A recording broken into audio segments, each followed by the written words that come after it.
Shalom, James Trim here, and we are about to embark upon uh, understanding the Halacha or the Halachot of Yeshua, um, part 3. Uh, if we are to restore the ancient sect of the Nazarenes, we not only need to, first of all, know the Halachot of Yeshua, know uh, um, what his and our Nazarene halachot should be, but understand the halachot of Yeshua, which means being able to know why he made the halachic rulings that he did, and emulate that same reasoning, use that same reasoning, apply that same reasoning to a different situation.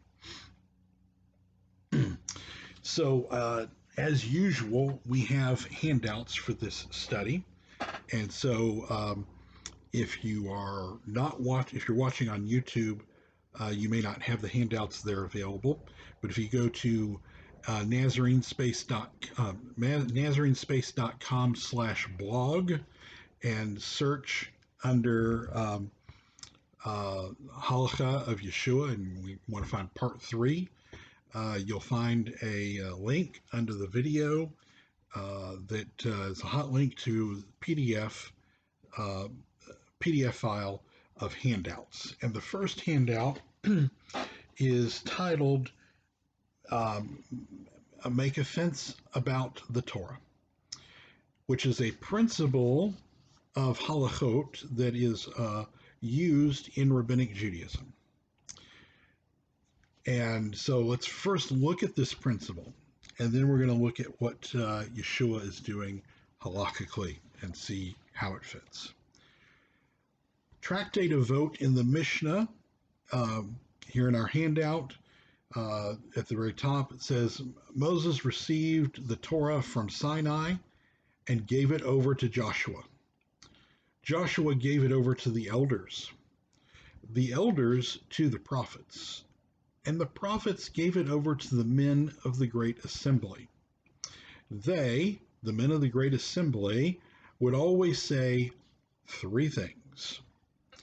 Be cautious in judgment, establish many students, or pupils I have here, and make offense about the Torah.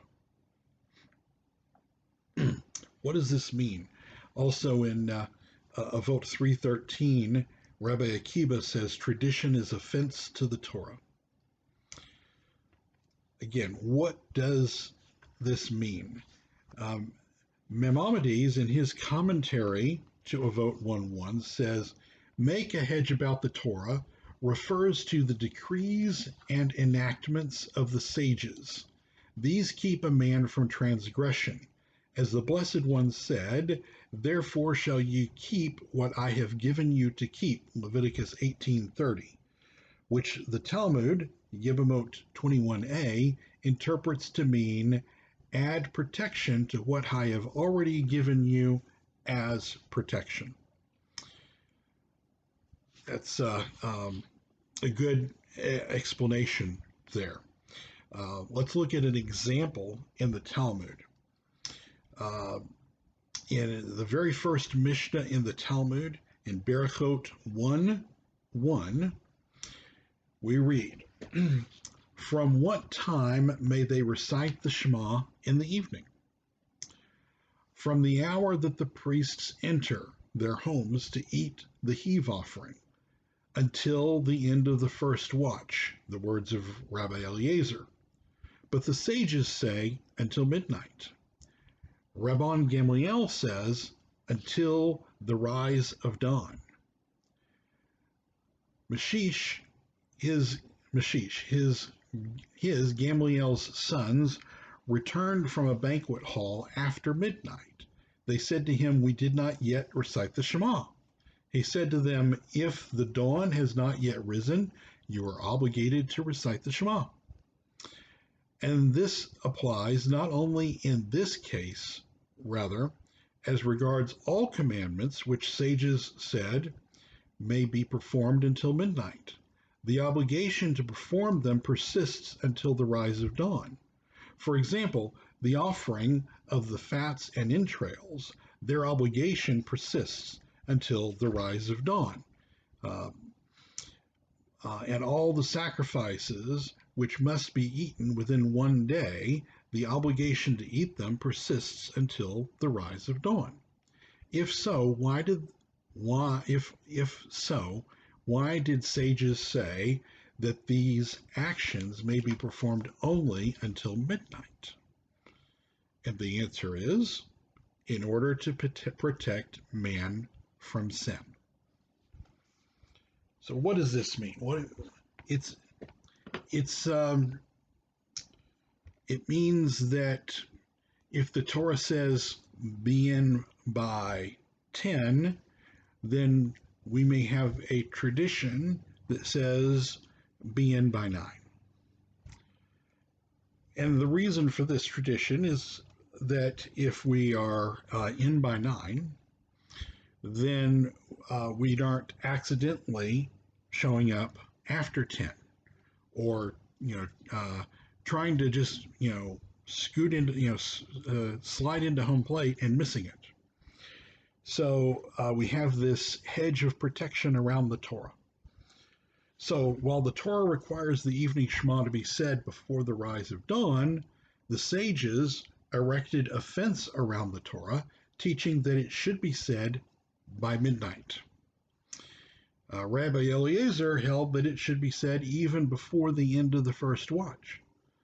The sages set up this fence in order to protect man from sin. If one is attempting to fulfill the commandment to say the evening Shema before midnight, then even if one is late, one is less likely to violate the actual Torah command. Thus, the fence helps protect from or prevent transgression of the actual Torah. Okay, now, many may say that that's not biblical.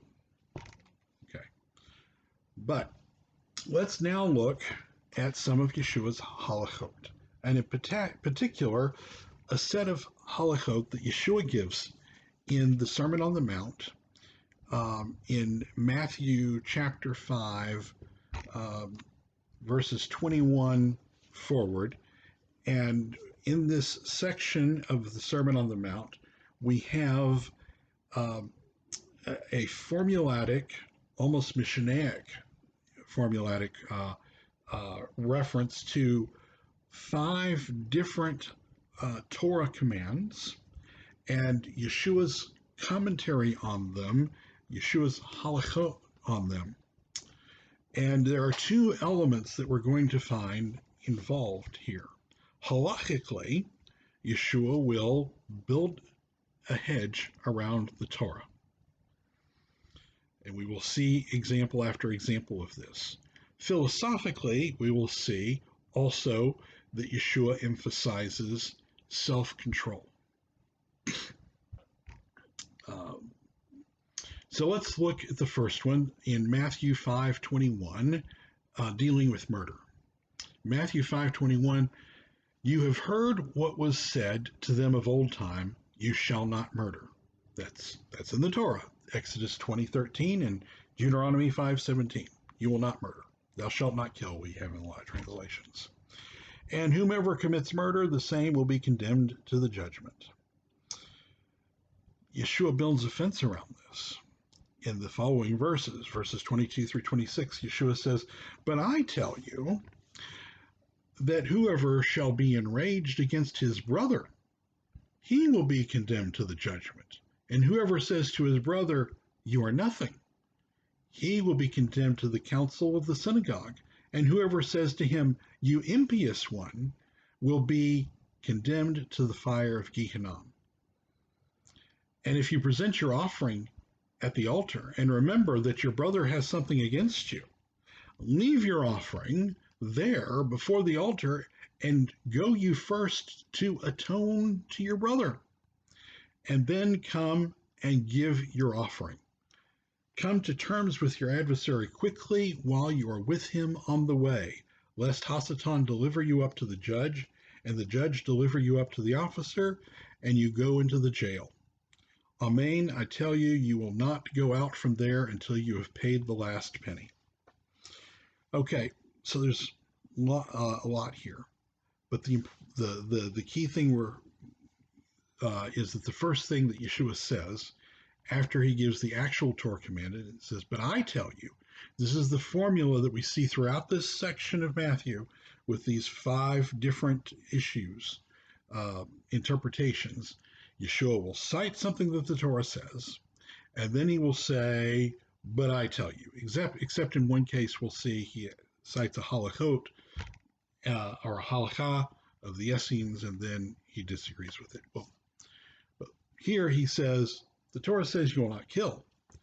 But I tell you that whoever shall be enraged against his brother will be condemned to the judgment. Whoever says to his brother, "You are nothing," he will be condemned to the council of the synagogue. And whoever says to him, "You impious one," will be condemned to the fire of Gehenna. Now, the Torah prohibits killing your brother. Okay? It prohibits murder. Yeshua builds a fence around this, and he says, you know what?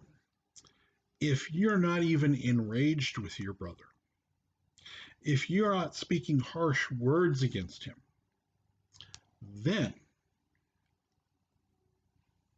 you're less likely to take the additional step of murdering him. So Yeshua sets these additional halachot.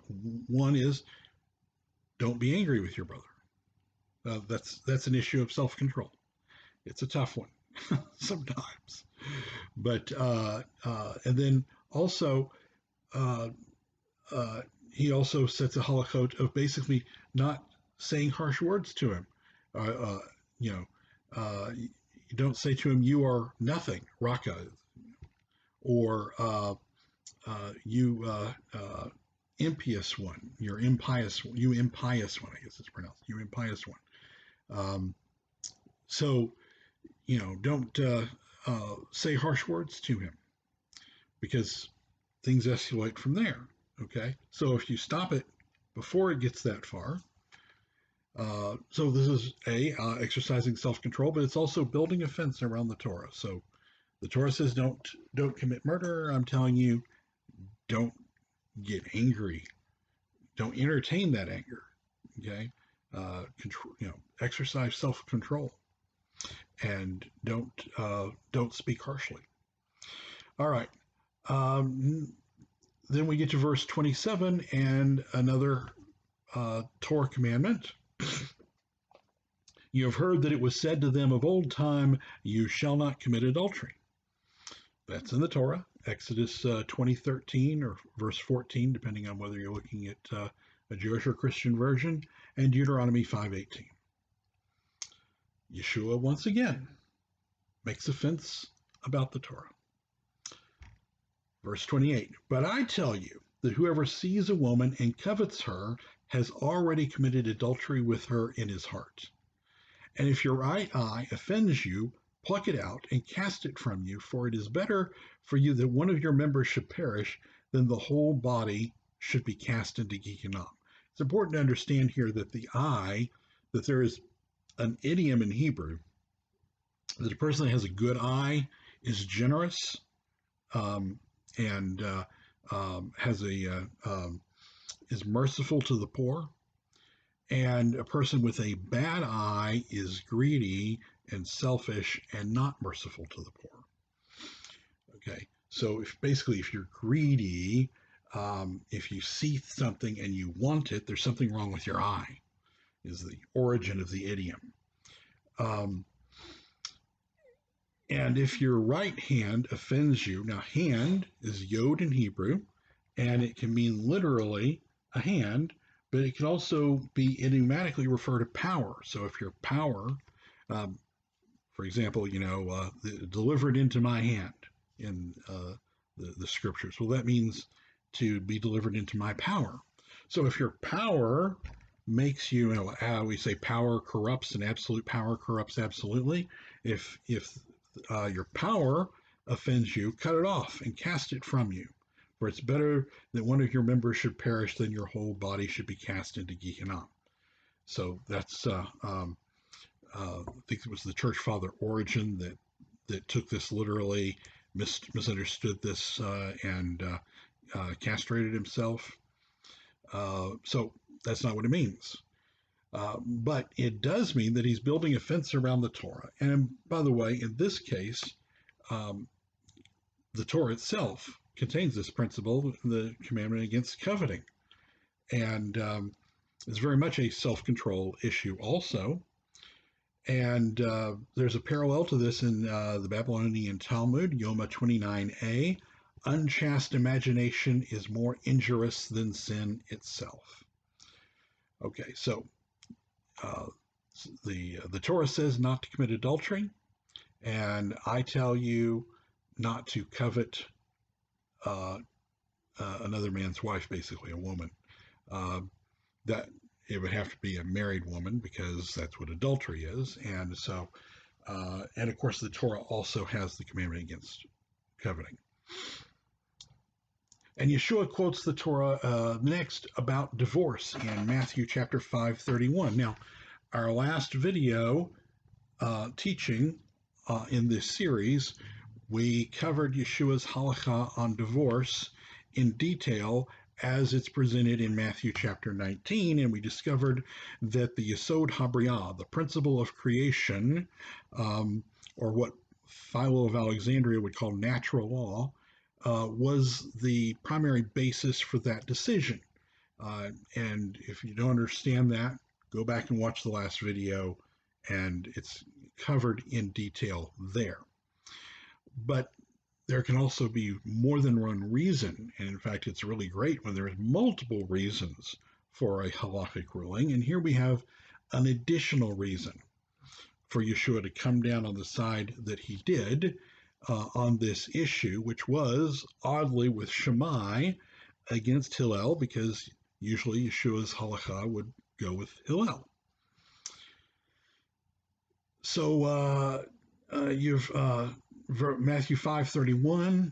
It was also said concerning him that he would put away his wife, that he should write her a bill of divorcement and give it to her and send her away from his house. So this commandment requires that a man who divorces his wife write her a bill of divorcement. Yeshua makes a fence around this. He says, but I tell you that whoever puts away his wife except for the cause of fornication commits adultery with her, and whoever takes her that is cast off commits adultery. So what Yeshua is saying is, rather than, because there's an issue, we talked about it in the last study, about what grounds for divorce, what constitutes, what makes it okay or acceptable. And is a divorce or a get valid? And Yeshua takes the position, we're going to build a fence around this, and so we're going to take the widest possible halachot on it and say that it has to be for fornication. It can't be for just any reason. Again, you have to watch the last video to get the whole story on that, but in addition to applying the principle of creation, Yesod HaBriah, Yeshua is also building a fence around the Torah here. Now we get to the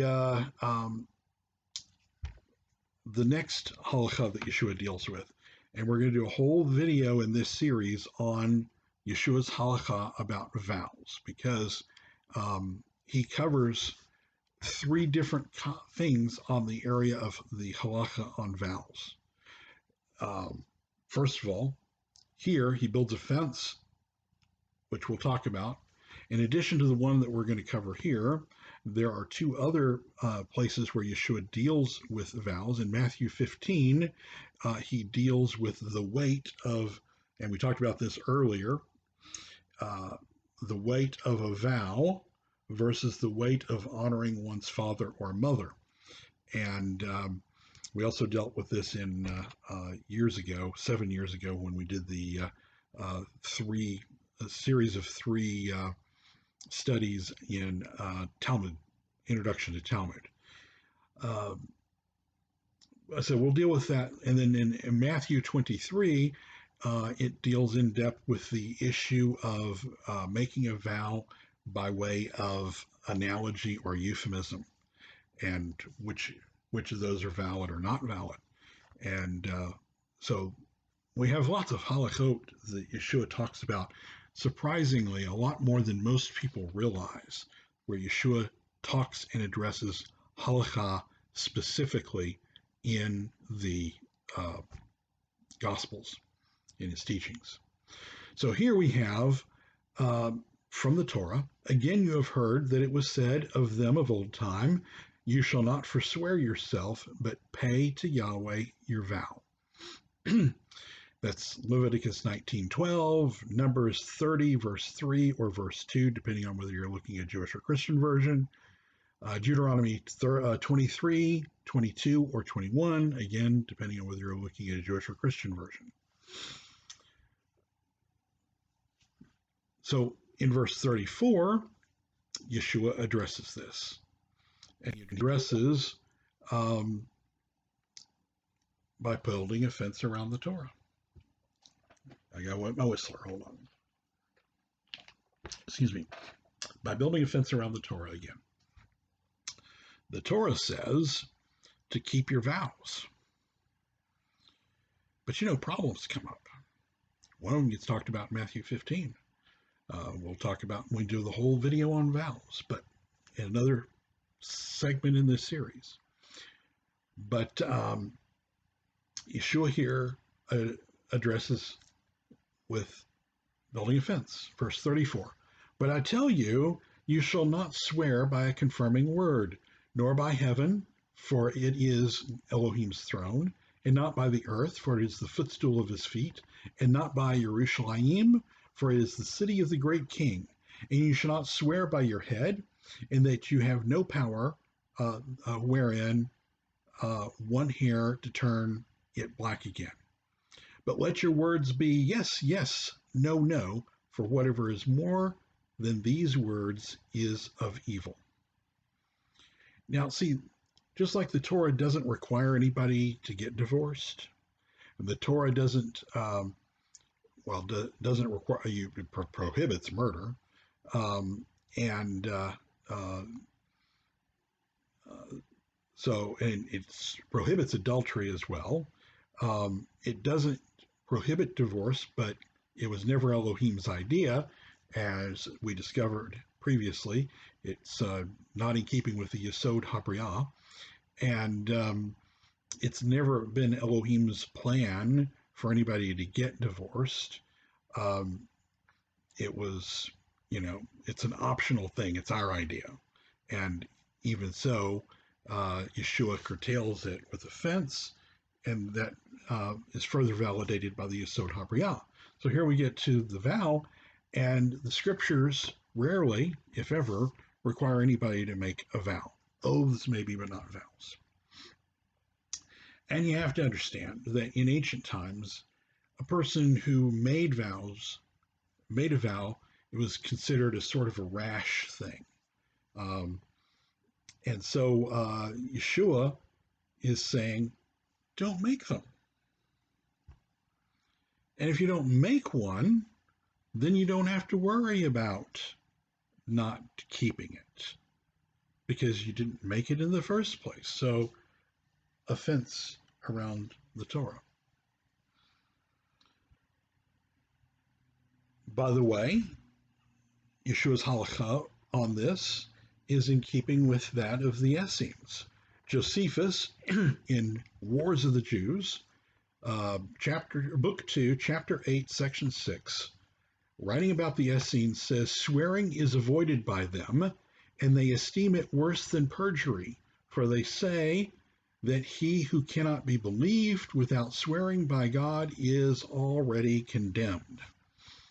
Now, they were a bit hypocritical on this, because they actually entered the Essene community with an oath and so on. But the hypocrisy is not our point here. And in the Damascus document, column 15, line 1, the Essenes say, a man must not swear either by Aleph and Lamed, which is being used as a substitute for Elohim, the first two letters of Elohim, or by Aleph and Dalet, which are the first two letters of Adonai. So a man must not swear either by Aleph and Lamed, i.e. Elohim, or by Aleph and Dalet, i.e. Adonai. So Yeshua agrees with the Essenes on this particular halacha, which is something he would not normally do. And he's doing so because he's putting a fence around the Torah. Next, Yeshua cites the commandment to love our neighbor, but he adds a false conclusion to it. So Leviticus 19:18 says, love your neighbor as yourself. And Yeshua quotes this and he says, you have heard that it was said, you shall love your neighbor. But then he adds, and hate your enemy. Now, Yeshua is actually citing an Essene position. The Essenes interpreted that since you were supposed to love your neighbor, that conversely, you should hate your enemy.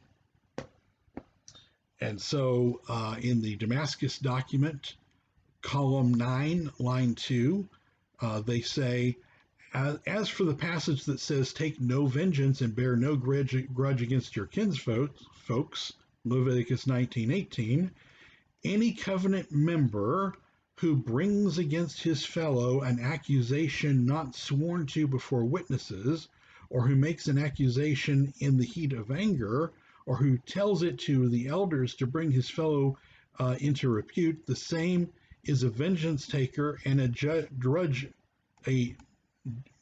bearer.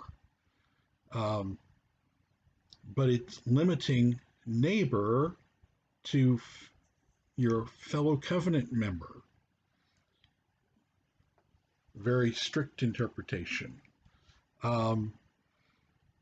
They also wrote in the Manual of Discipline in same column 9, different column because it's a different document. In column 9 of the Manual of Discipline, lines 21 through 26, bear unremitting hatred towards all men of ill repute, to leave it to them to pursue wealth and mercenary gain, truckling to a depot.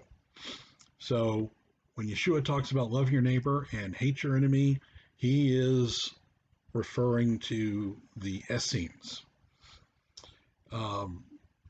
Then he builds a fence around this. He says, starting in verse 44 of Matthew 5, but I tell you, love your enemies, do good to them that hate you, and pray for them which persecute you and despitefully use you, in order that you may become the sons of your Father which is in heaven, who makes his sun to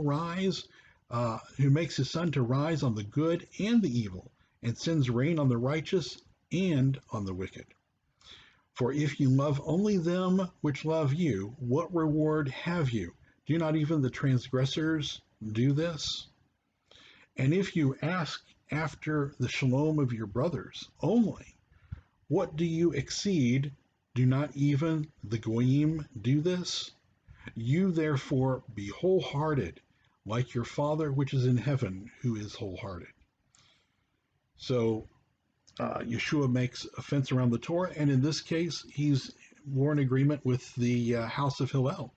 Hillel wrote or said, as we read in Mishnah Avot 1:12, be disciples of Aharon, loving peace and pursuing peace, loving people and drawing them near to the Torah. Okay, so what do we learn? We learn that Yeshua here gives us 5 different elements of Torah. And in each of these,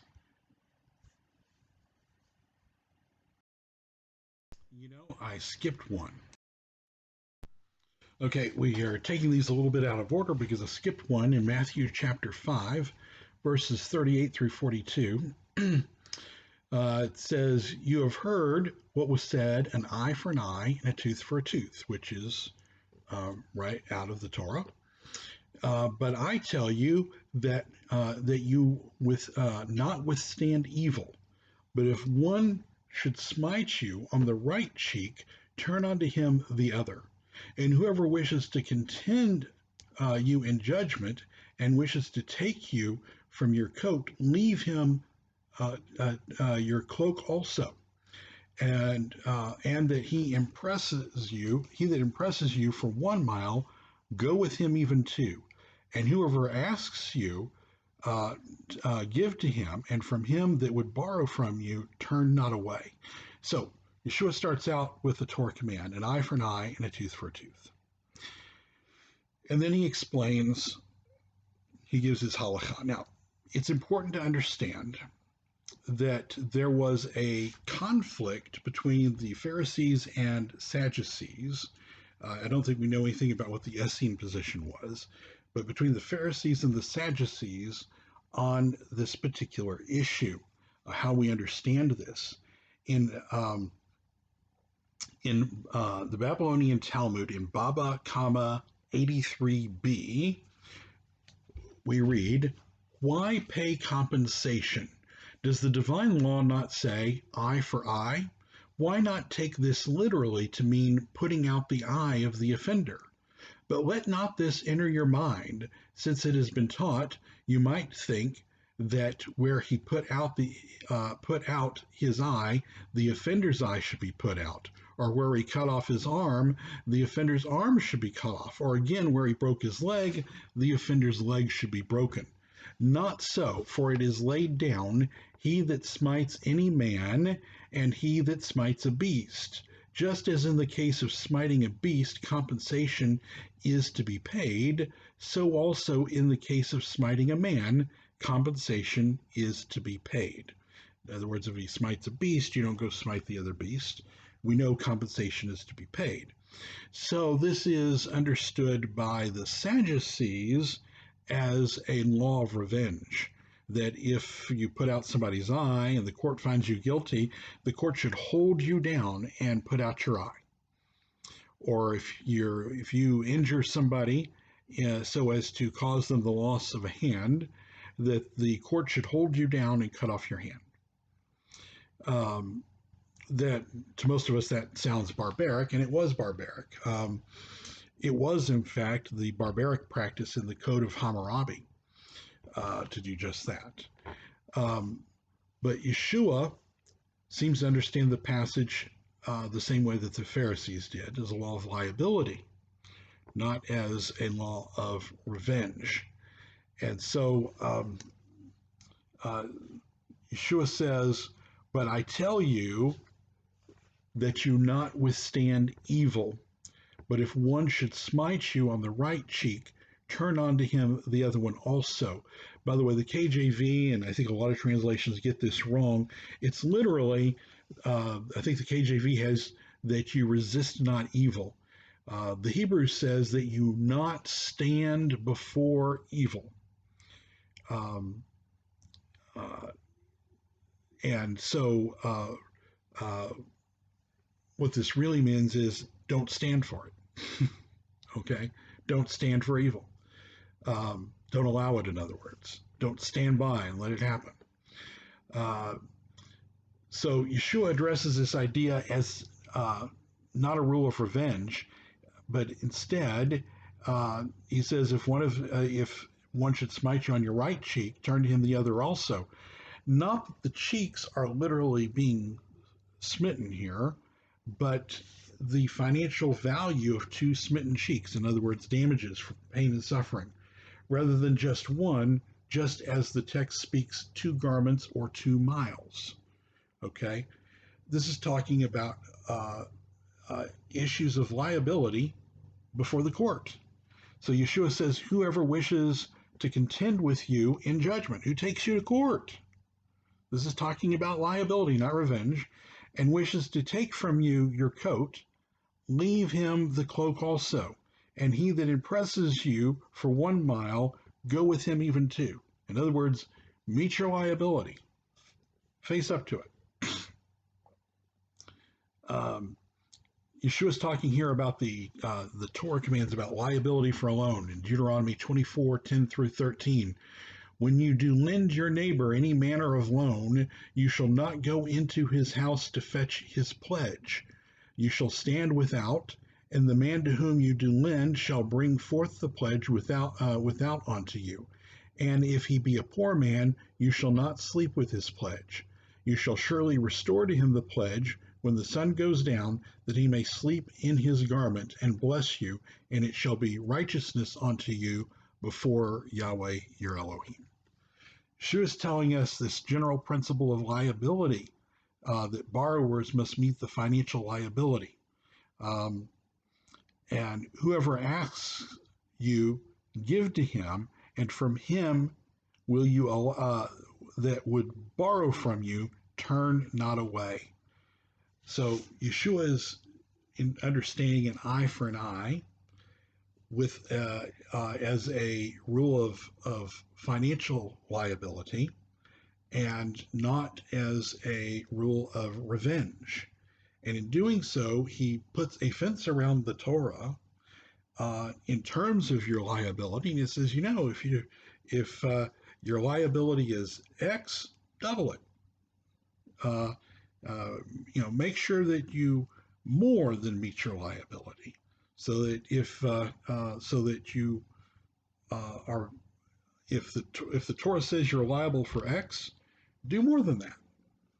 So he's again building a fence around the Torah. In this case, building a fence around the Torah of liability, of financial liability in a court case. And in doing so, he is understanding an eye for an eye and a tooth for a tooth, as I said, as the Talmud indicates, as a rule of liability rather than as a rule of revenge. Okay, so now let's go back to what we can learn from this. Go back to the handout. And what we have here are 5 instances of Yeshua giving us halachot, each of which involves building a fence around the Torah. And that being the case, we can learn how to, within reason, as appropriate, using all the other halachic principles that we've been learning in this study, also learn to use and apply the principle, where appropriate, of making a fence around the Torah and developing our halachot, just as Yeshua has applied the principle of building a fence around the Torah in each of these halachic principles or halachic issues that Yeshua addresses in Matthew chapter 5. 5 examples. And these 5 examples all have in common that Yeshua is building a fence around the Torah. All right. I hope you're enjoying and learning from these teachings, very unique material. I don't know that there's been anything out there like this that's done this kind of halachic analysis from a knowledge of halacha in Judaism, both rabbinic and Essene in the Dead Sea Scrolls and in the rabbinic literature, and then applied that to an analysis of Yeshua's teachings concerning halachot and deriving halachic principles that we can use in the restoration of the ancient sect of the Nazarenes in this wonderful thing that is happening in these days. So I want to also ask you all to please consider donating to this work. You're the one that makes all these things possible. You are the people that make this possible. It's a joint work, not just me making these videos and doing these written teachings and putting these handouts together. I need your financial help and support. For those that don't know, my wife is disabled. She's chronically ill. And so I spend my time here these last 3 years so far since this happened to her. And I work at a desk about 6 feet from her bed as her caretaker, so that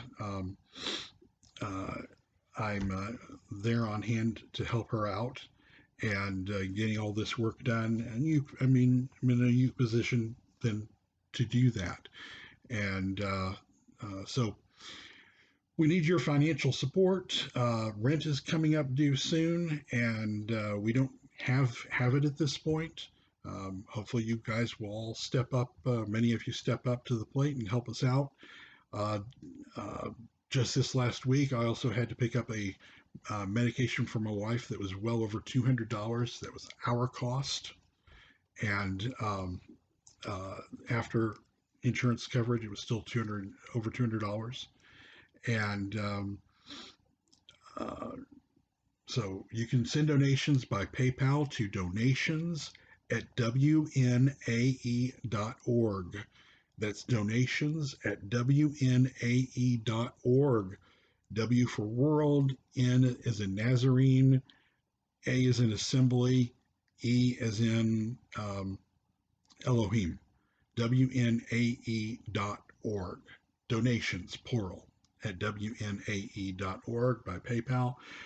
We definitely appreciate your support. We appreciate all of those who have been sending support and helping us continue to do this work.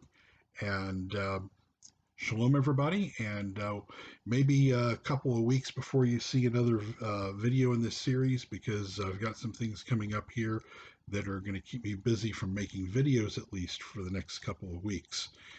But look for more videos after that. And we hope that you are benefiting from these studies. Shalom, everybody.